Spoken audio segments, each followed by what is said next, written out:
ಸ್ನೇಹಿತರೆ, ರೇಗರ್ ಮಣ್ಣು ಅಂದರೆ ಯಾವುದು? ಯಾವ ಮಣ್ಣು ರಾಗಿ ಜೋಳಕ್ಕೆ ಬೆಸ್ಟ್? KPSC, FDA, SDA ಪರೀಕ್ಷೆಗಳಲ್ಲಿ ಪದೇ ಪದೇ ರಿಪೀಟ್ ಆಗೋ ಈ ಪ್ರಶ್ನೆಗಳಿಗೆ ಇವತ್ತೂ ಕನ್ಫ್ಯೂಸ್ ಆಗ್ತಿದ್ದೀರಾ?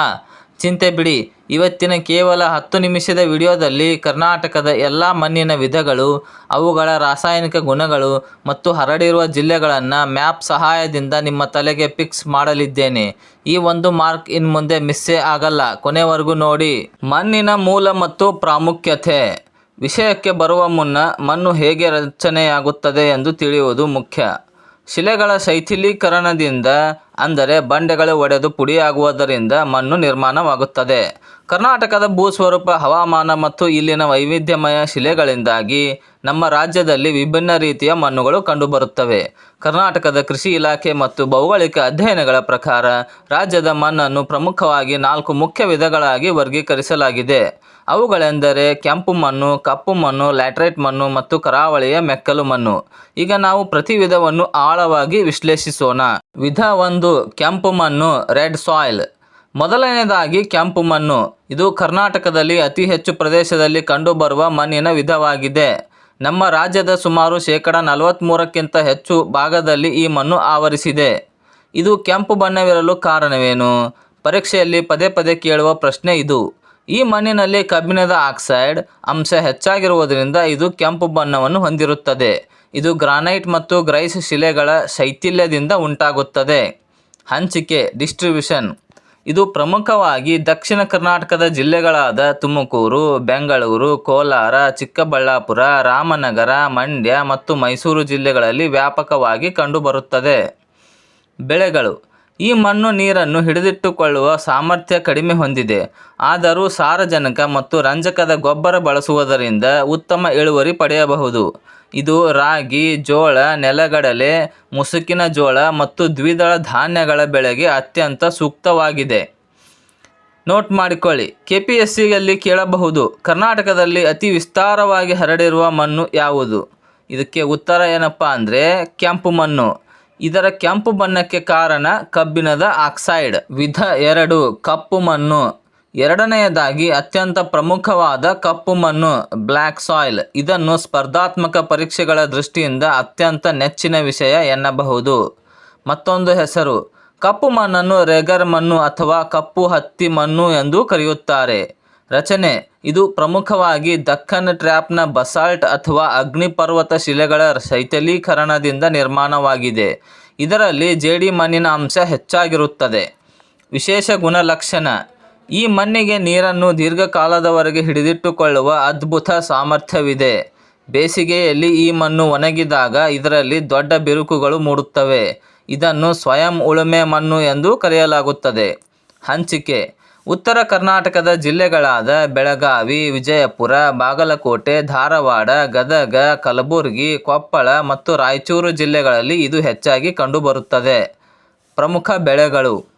ಹೆಸರು ಹೇಳುವಂತೆ ಇದು ಕಾಟನ್, ಹತ್ತಿ ಬೆಳೆಗೆ ಜಗತ್ ಪ್ರಸಿದ್ಧವಾಗಿದೆ.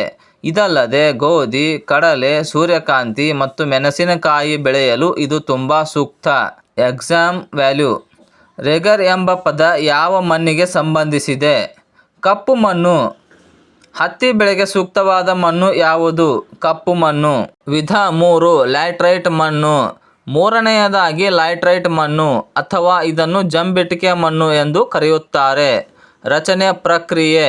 ಇದು ಅತಿ ಹೆಚ್ಚು ಮಳೆ ಬೀಳುವ ಮತ್ತು ಅತಿ ಹೆಚ್ಚು ಉಷ್ಣಾಂಶವಿರುವ ಪ್ರದೇಶಗಳಲ್ಲಿ ಪ್ರಕ್ಷಾಳನೆ ಅಥವಾ ಲೀಚಿಂಗ್ ಪ್ರಕ್ರಿಯೆಯಿಂದ ಉಂಟಾಗುತ್ತದೆ. ಅತಿ ಹೆಚ್ಚು ಮಳೆಯಿಂದಾಗಿ ಮಣ್ಣಿನ ಮೇಲ್ಪರದ ಸಾರಯುಕ್ತ ಅಂಶಗಳು ಕೊಚ್ಚಿ ಹೋಗಿ ಕೇವಲ ಕಬ್ಬಿಣ ಮತ್ತು ಅಲ್ಯೂಮಿನಿಯಂ ಅಂಶಗಳು ಮಾತ್ರ ಉಳಿಯುತ್ತವೆ. ಹಂಚಿಕೆ. ಇದು ನಮ್ಮ ರಾಜ್ಯದ ಪಶ್ಚಿಮ ಘಟ್ಟಗಳು, ಮಲೆನಾಡು ಮತ್ತು ಕರಾವಳಿ ಜಿಲ್ಲೆಗಳಾದ ಉಡುಪಿ, ದಕ್ಷಿಣ ಕನ್ನಡ, ಉತ್ತರ ಕನ್ನಡ, ಶಿವಮೊಗ್ಗ, ಚಿಕ್ಕಮಗಳೂರು ಮತ್ತು ಕೊಡಗು ಜಿಲ್ಲೆಗಳ ಎತ್ತರವಾದ ಗುಡ್ಡಗಾಡು ಪ್ರದೇಶಗಳಲ್ಲಿ ಕಂಡುಬರುತ್ತದೆ. ಬೆಳೆಗಳು. ಈ ಮಣ್ಣು ಅಷ್ಟೊಂದು ಫಲವತ್ತಾಗಿರುವುದಿಲ್ಲ, ಆದರೆ ತೋಟಗಾರಿಕಾ ಬೆಳೆಗಳಿಗೆ ಇದು ವರದಾನ. ಕಾಫಿ, ಚಹಾ, ಅಡಿಕೆ, ಗೋಡಂಬಿ, ರಬ್ಬರ್ ಮತ್ತು ಏಲಕ್ಕಿ ಬೆಳೆಯಲು ಇದು ಅತ್ಯಂತ ಸೂಕ್ತವಾಗಿದೆ. ಅಲ್ಲದೆ ಈ ಮಣ್ಣನ್ನು ಒಣಗಿಸಿದಾಗ ಗಟ್ಟಿಯಾಗುವುದರಿಂದ ಇದನ್ನು ಕಟ್ಟಡ ನಿರ್ಮಾಣ ಇಟ್ಟಿಗೆಗಳಾಗಿ ಬಳಸುತ್ತಾರೆ. Exam value. ಅಧಿಕ ಮಳೆ ಬೀಳುವ ಮಲೆನಾಡು ಪ್ರದೇಶಗಳಲ್ಲಿ ಕಂಡುಬರುವ ಮಣ್ಣು ಯಾವುದು? ಇದಕ್ಕೆ ಉತ್ತರ ಲ್ಯಾಟರೈಟ್ ಮಣ್ಣು. ಕಾಫಿ ಮತ್ತು ಗೋಡಂಬಿ ಬೆಳೆಗೆ ಇದು ತುಂಬ ಪ್ರಸಿದ್ಧವಾಗಿದೆ. ವಿಧ 4. ಕರಾವಳಿಯ ಮೆಕ್ಕಲು ಮಣ್ಣು. 4ನೇದಾಗಿ ಕರಾವಳಿಯ ಮೆಕ್ಕಲು ಮಣ್ಣು. ರಚನೆ: ಇದು ನದಿಗಳು ಮತ್ತು ಸಮುದ್ರದ ಅಲೆಗಳು ಸಾಗಿಸಿ ತಂದು ಹಾಕುವ ಹೂಳು ಅಥವಾ ಮೆಕ್ಕಲಿನಿಂದ ನಿರ್ಮಾಣವಾಗುತ್ತದೆ. ಇದರಲ್ಲಿ ಮರಳು ಮತ್ತು ಜೇಡಿಮಣ್ಣಿನ ಮಿಶ್ರಣವಿರುತ್ತದೆ. ಇದು ಸಾವಯವ ಅಂಶಗಳಿಂದ ಸಮೃದ್ಧವಾಗಿರುತ್ತದೆ.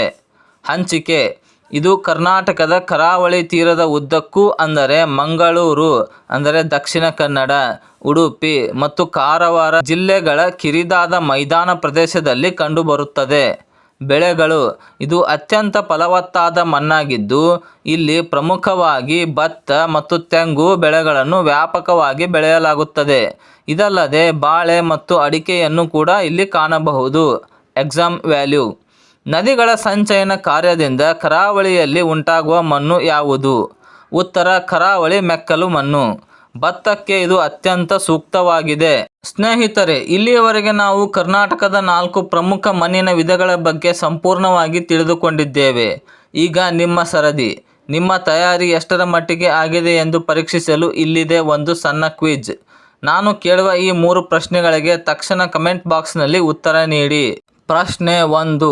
ಕರ್ನಾಟಕದ ಯಾವ ಮಣ್ಣನ್ನು ರೇಗರ್ ಮಣ್ಣು ಎಂದು ಕರೆಯಲಾಗುತ್ತದೆ?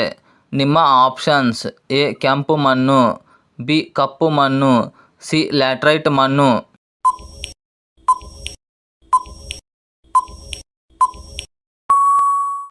ಪ್ರಶ್ನೆ 2.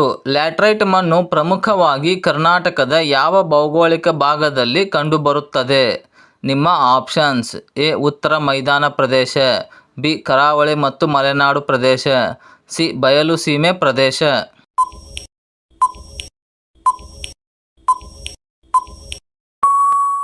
ಪ್ರಶ್ನೆ 3. ಕೆಂಪು ಮಣ್ಣಿನಲ್ಲಿ ಕೆಂಪು ಬಣ್ಣಕ್ಕೆ ಕಾರಣವಾದ ರಾಸಾಯನಿಕ ಅಂಶ ಯಾವುದು? ನಿಮ್ಮ ಆಪ್ಷನ್ಸ್: ಎ ನೈಟ್ರೋಜನ್ ಅಥವಾ ಸಾರಜನಕ, B calcium carbonate, C iron oxide ಅಥವಾ ಕಬ್ಬಿಣದ ಆಕ್ಸೈಡ್.